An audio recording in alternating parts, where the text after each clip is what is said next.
இந்த அனைத்து நல்ல உள்ளவங்களுக்கும் வணக்கம் நண்பா. நாம் இந்த வீடியோவில் என்ன கவர்மெண்ட் ஜாப் பற்றி பார்க்க போகிறோம்னா, மாவட்ட ஆட்சியர் அலுவலகத்தில் பார்த்திங்கன்னா வேலைவாய்ப்பு வந்திருக்கிறதா சொல்லியிருக்காங்க நண்பா. இந்த வேலைவாய்ப்பு பார்த்திங்கன்னா உங்களுக்கு எக்ஸாமினேஷனே கிடையாதுன்னு சொல்லியிருக்காங்க நண்பா. தேர்வு கிடையாது, நேர்காணல் மட்டும்தான் இன்டர்வியூ மூலியமாக இருக்கிறதா சொல்லியிருக்காங்க நண்பா. அதேமாதிரி பார்த்திங்கன்னா இந்த ஜாப் அப்ளை பண்ணுறதுக்கு அப்ளிகேஷன் ஃபீஸே கிடையாதுன்னு சொல்லியிருக்காங்க. அதனால் பார்த்திங்கன்னா எல்லாருமே பார்த்திங்கன்னா அப்ளை பண்ணலாம்ப்பா. ஏன்னா அப்ளிகேஷன் ஃபீஸ் இருக்கும்போது தான் நம்ம யோசிப்போம். இதுக்கு பார்த்திங்கன்னா அப்ளிகேஷன் ஃபீஸே கிடையாது. அதனால் எல்லாருமே அப்ளை பண்ணலாம், கண்டிப்பாக ஜாப் கிடைக்கணும்பா. அதேமாதிரி பார்த்திங்கன்னா உங்களுக்கு வயது 18லேருந்து 45 இயர்ஸ் வரைக்கும் யாராக இருக்கிறாங்களோ எல்லாருமே இந்த ஜாப் அப்ளை பண்ணலாம்னு சொல்லியிருக்காங்க நண்பா. அதேமாதிரி உங்களுக்கு சம்பளம் பார்த்திங்கன்னா 18,000 கொடுக்குறதா சொல்லியிருக்காங்க. ப்ளஸ் அது இல்லாத அலவன்ஸ் இந்த மாதிரிலாம் இருக்குது நண்பா. அதனால் இது போன்ற ஜாப்ஸ்லாம் பார்த்திங்கன்னா மிஸ் பண்ணிடாதீங்க நண்பா. அடுத்து கல்வி தகுதி பார்த்திங்கன்னா உங்களுக்கு 8th 12th டிகிரி இந்த மாதிரி தான் கேட்டிருக்காங்க நண்பா. அதனால் பார்த்திங்கன்னா யாருமே பயப்பட தேவையில்ல. இதுக்கான எக்ஸாம் ஃபீஸும் கிடையாது. அதேமாதிரி பார்த்திங்கன்னா தேர்வில் நேர்காணல் மட்டும்தான் சொல்லியிருக்காங்க. சம்பளம் ஹை சேலரி கொடுக்குறாங்க. வயது பார்த்திங்கன்னா உங்களுக்கு 17 45 தான். அதனால் பார்த்திங்கன்னா எல்லாருமே அப்ளை பண்ணுங்கள்.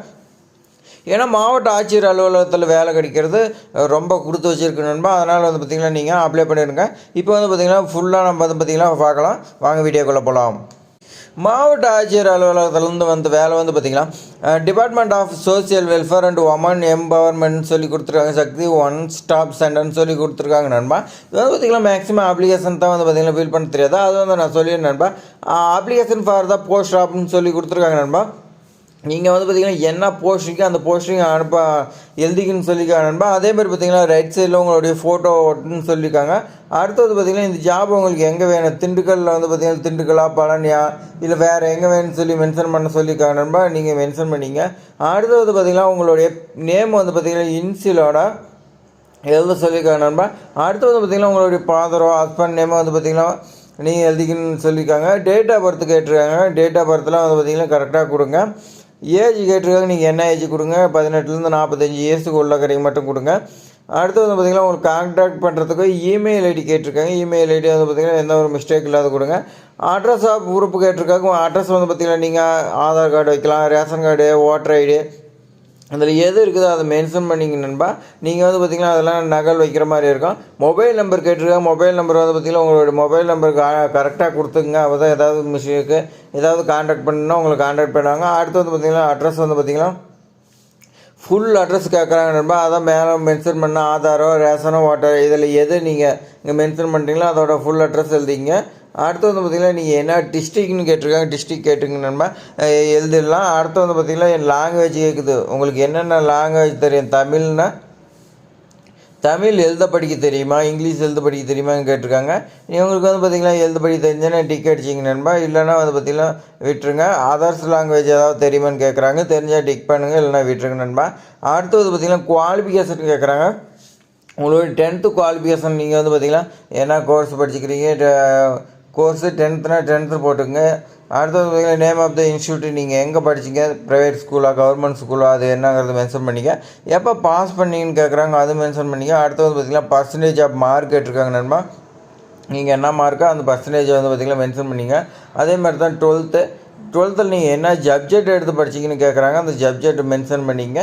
எந்த ஸ்கூலு மென்ஷன் பண்ணிங்க. அதே மாதிரி பாஸ் ஆஃப் இயரு பர்சன்டேஜ் கேட்டிருக்கேன்பா. அடுத்தது பார்த்திங்கன்னா கிராஜுவேட்டு, நீங்கள் கிராஜுவேட்டில் பார்த்திங்கன்னா என்ன சப்ஜெக்ட் எடுத்து படிச்சிங்க. எக்ஸாம்பிள் இன்ஜினியரிங்னா பார்த்திங்கன்னா மெக்கானிக்கல், எலக்ட்ரிக்கல் இந்த மாதிரி இருக்கும். பிஎஸ்சினா பார்த்திங்கன்னா computer science, Tamil, BA Tamil, BSc maths இந்த மாதிரி இருக்கும். இதெல்லாம் மென்ஷன் பண்ணிங்க. அடுத்தது பார்த்திங்கன்னா நேம் ஆஃப் த இன்ஸ்டியூட், எந்த காலேஜில் நீங்கள் படிச்சிங்க மென்ஷன் பண்ணிங்க. பாஸ் ஆஃப் இயர் எப்போன்னு கேட்குறாங்க. பர்சன்டேஜ் கேட்டிருக்காங்கப்பா. போஸ்ட் கிராஜுவேட் படிச்சிருந்தாலும் அதே மாதிரி தான் கேட்டிருக்காங்க. அதேமாதிரி நீங்கள் எழுதிக்கலாம் நண்பா. அடுத்து பார்த்திங்கன்னா டெக்னிக்கல் கோர்ஸ் ஏதாவது படிச்சுக்கிறீங்களான்னு கேட்குறாங்க நண்பா. நீங்கள் ஏதாவது டெக்னிக்கலாக படிச்சிருந்தீங்களா, கோர்ஸ் என்ன கோர்ஸுன்னு எழுதிட்டு எந்த இன்ஸ்டியூட்டு எங்கே காலேஜில் படிச்சிங்க, அது என்ன சப்ஜெக்ட் படிச்சிங்கன்னு எழுதி மென்ஷன் பண்ணிங்க நண்பா. கிரேடு பார்த்திங்கன்னா உங்களுக்கு என்ன கிரேடு கொடுத்துக்கிறாங்களோ அதை மென்ஷன் பண்ணிங்க. இது மாதிரி எத்தனை படிச்சிருந்தாலும் இருக்கா. அதே மாதிரி பார்த்திங்கன்னா உங்களுக்கு ஏதாவது எக்ஸ்பீரியன்ஸ் இருக்குதான்னு கேட்குறாங்க நண்பா. இதுக்கு முன்னாடி நீங்கள் எங்கேயாவது ஒர்க் பண்ணிங்களான்னு கேட்குறாங்க. ஒர்க் பண்ணியிருந்தீங்களா நீங்கள் பார்த்திங்கன்னா எந்த ஆஃபீஸு எந்த இன்ஸ்டியூட்னு கேட்குறாங்க நண்பா. அடுத்தது பார்த்திங்கன்னா உங்களுடைய ஒர்க்கு என்ன, எத்தனை இயர்ஸ் எக்ஸ்பீரியன்ஸ் கேட்டிருக்காங்க நண்பா. அதேமாதிரி பார்த்திங்கன்னா உங்களுக்கு சம்பளம் கேட்டிருக்காங்க. சம்பளம் பார்த்திங்கன்னா உங்களுக்கு வருஷத்துக்கு எவ்வளோ சம்பளம் கொடுத்தாங்கன்னு சொல்லி மென்ஷன் பண்ண நண்பா. மந்த்து கிடையாது, இயருக்கு. அது மாதிரி உங்களுக்கு எத்தனை எக்ஸ்பீரியன்ஸ் இருந்தாலும் நீங்கள் வந்து பார்த்திங்கன்னா இதில் மென்ஷன் பண்ணிக்கலாம்பா. மென்ஷன் பண்ணிவிட்டு வந்து பார்த்திங்கன்னா சிக்னேச்சர் ஆஃப் த அப்ளிகேண்ட் சொல்லி கொடுத்துருக்கான்பா. இங்கே வந்து பார்த்திங்கன்னா நீங்கள் சைன் பண்ணுற மாதிரி இருக்கும். சைன் பண்ணிவிட்டு அதுக்கு மேலே வந்து பார்த்திங்கன்னா நீங்கள் அனுப்புகிற மாதிரி இருக்கும். இதில் நோட்டிஃபிகேஷன் வந்து பார்த்திங்கன்னா நம்ம பார்த்துடலாம். இது வந்து பார்த்திங்கன்னா திண்டுக்கல் மாவட்ட ஆட்சியர் அலுவலகம் பத்திரிகை செய்தின்னு சொல்லி கொடுத்துருக்கான்பா. இது வந்து பார்த்திங்கன்னா உங்களுக்கு பல்நோக்கு உதவியாளர், வழக்கு பணியாளர், பாதுகாவலர் இந்த மாதிரி எடுக்கிறாங்க நண்பா. இதுக்கான அப்ளிகேஷன் வந்து பார்த்திங்கன்னா நீங்கள் எங்கே சென்ட் பண்ணணுன்னா பூர்த்தி செய்யப்பட்ட விண்ணப்பத்தை வந்து பார்த்திங்கன்னா இல்லை மாவட்ட சமூக நல அலுவலர், மாவட்ட சமூக நல அலுவலகம், சமூக நலன் மற்றும் மகளிர் உரிமைத்துறை, அறையன் 88, தரைதளம், மாவட்ட ஆட்சியர் அலுவலக வளாகம், திண்டுக்கல் மாவட்டம் சொல்லி கொடுத்துருக்கான்பா. இந்த அட்ரஸுக்கு 20/3/2025 மாலை 5:45 அனுப்பப்பட வேணும்னு சொல்லியிருக்காங்க. அதுக்கு மேலே வர அப்ளிகேஷன் வந்து பார்த்திங்கன்னா நிராகரிக்கப்படணும்னு சொல்லியிருக்காங்கப்பா. வழக்கு பணியாளர் வந்து பார்த்திங்கன்னா ஒப்பந்தம் ஊதியம் வந்து பார்த்திங்கன்னா 18,000. ஒரு வேகன்சி தாங்குது. பழனியில் ஒரு வேகன்சி இருக்குது. மொத்தம் 2 வேகன்சி. வழக்கு பணியாளர் வந்து பார்த்திங்கன்னா காலி பணியிடங்க வந்து பார்த்திங்கன்னா மென்ஷன் பண்ணல. திண்டுக்கல்லில் வந்து பார்த்திங்கன்னா மென்ஷன் பண்ண கிடையாது, இல்லைன்னு சொல்லிட்டாங்க. பழனியில் வந்து பார்த்திங்கன்னா 3 இருக்குது. அதே பாதுகாவலர் வந்து பார்த்திங்கன்னா உங்களுக்கு திண்டுக்கல்லில் கிடையாது, பழனியில் வந்து பார்த்திங்கன்னா 1 இருக்குது சொல்லிக்கோங்க. அடுத்து பாதுகாவலர் வந்து பார்த்திங்கன்னா இங்கே திண்டுக்கல்லில் இருக்குது, பழனியில் கிடையாதுன்னு சொல்லிக்கோங்க. ஒரே ஒரு வேகன்சி. பல்நோக்கு உதவியாளர் வந்து பார்த்திங்கன்னா உங்களுக்கு திண்டுக்கல்லில் இல்லை, பழனியில் இருக்கிறதா சொல்லியிருக்காங்க நண்பா. அடுத்து வந்து வேலை பல்நோக்கு உதவியாளர் 2 வந்து பார்த்திங்கன்னா உங்களுக்கு பழனியில் 1, திண்டுக்கல்லில் 1, 2 வேகன்சி இருக்குது. மொத்தம் வந்து பார்த்திங்கன்னா 10 வேகன்சி சொல்லி கொடுத்துருக்காங்க நண்பா. இதுக்கெல்லாம் சம்பளம் வந்து பார்த்திங்கன்னா உங்களுக்கு வழக்கு பணியாளருக்கு 18,000, பாதுகாவலருக்கு 12,000, பல்நோக்கு உதவியாளருக்கு வந்து 10,000 சம்பளம் கொடுக்குறதா சொல்லியிருக்காங்க நண்பா. அடுத்து வந்து பார்த்திங்கன்னா நம்ம ஏற்கனவே பார்த்த மாதிரி தான் 18 to 45 இயர்ஸ்க்குள்ளே இருக்குன்னு சொல்லியிருக்காங்க. எஜுகேஷன் குவாலிஃபிகேஷன்லாம் வந்து பார்த்திங்கன்னா உங்களுக்கு டிகிரி இந்த மாதிரி கொடுத்துருக்காங்க நண்பா. இது வந்து ஜாப் வந்து பார்த்திங்கன்னா இப்போ வழக்கு பணியாளருக்கு பெண்கள் மட்டும்தான் அப்ளை பண்ணணும்னு சொல்லியிருக்காங்க. இது மாதிரி வந்து பார்த்திங்கன்னா உங்களுக்கு நிறைய டீட்டெயில்ஸ்லாம் கொடுத்துருக்காங்க நண்பா. உங்களுக்கு இது வேலை வந்து பார்த்திங்கன்னா உங்களுக்கு 24 மணி நேரம் இருக்குன்னு சொல்லியிருக்காங்க. இந்த 24 மணி நேரத்தில் வந்து பார்த்திங்கன்னா 3 சுழற்சியாக போடுறாங்க, 3 ஷிஃப்ட்டாக போடுறாங்க நண்பா. 8 மணி நேரம். காலையில் 6 மணிலேருந்து 2, 2லேருந்து 10, 10லேருந்து 6 மணி 3 டைமாக போடுறாங்க நண்பா.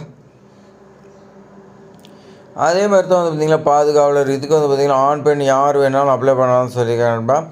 அது வந்து பார்த்திங்கன்னா மாநில மாவட்ட அளவில் வந்து பார்த்திங்கன்னா அரசு சாரா நிறுவனத்தில் இருக்குதுன்னு சொல்லியிருக்காங்க. இதுக்கு வந்து பார்த்திங்கன்னா உங்களுக்கு சுழற்சி இருக்குதுன்னு சொல்லியிருக்காங்க. 2 ஷிஃப்ட்டாக போட்டிருக்காங்க நண்பா. 2 ஷிஃப்ட்டு வந்து பார்த்திங்கன்னா உங்களுக்கு காலையில் 8லேருந்து மறுபடியும் 8 வரைக்கும், மறுபடியும் 8லேருந்து 8 வரைக்கும் 12 மணி நேரம் இருக்குதுன்னு சொல்லியிருக்காங்க நண்பா. இதுக்கெல்லாம் வந்து பார்த்திங்கன்னா உங்களுக்கு 2 இயர்ஸ் எக்ஸ்பீரியன்ஸ் கேட்டிருக்காங்க நண்பா. அடுத்து பல்நோக்கு உதவியாளர் இதுக்கு வந்து பார்த்திங்கன்னா உங்களுக்கு 10,000. இது பெண்கள் மட்டும் தான் அப்ளை பண்ணணும். இதுக்கு 12 மணி நேரம் 2 ஷிஃப்ட்டாக போடுறாங்க நண்பா. 24 மணி நேரம் சொல்லிடுச்சு. இது வந்து இந்த ஜாபுக்கு வந்து பார்த்திங்கன்னா உள்ளூர் சார்ந்தவராக இருக்குன்னு சொல்லியிருக்காங்க நண்பா. ஏதாவது குறைந்தபட்சம் உங்களுக்கு முன் அனுபவம் இருந்தால் ஓகேன்னு சொல்லியிருக்காங்க நண்பா.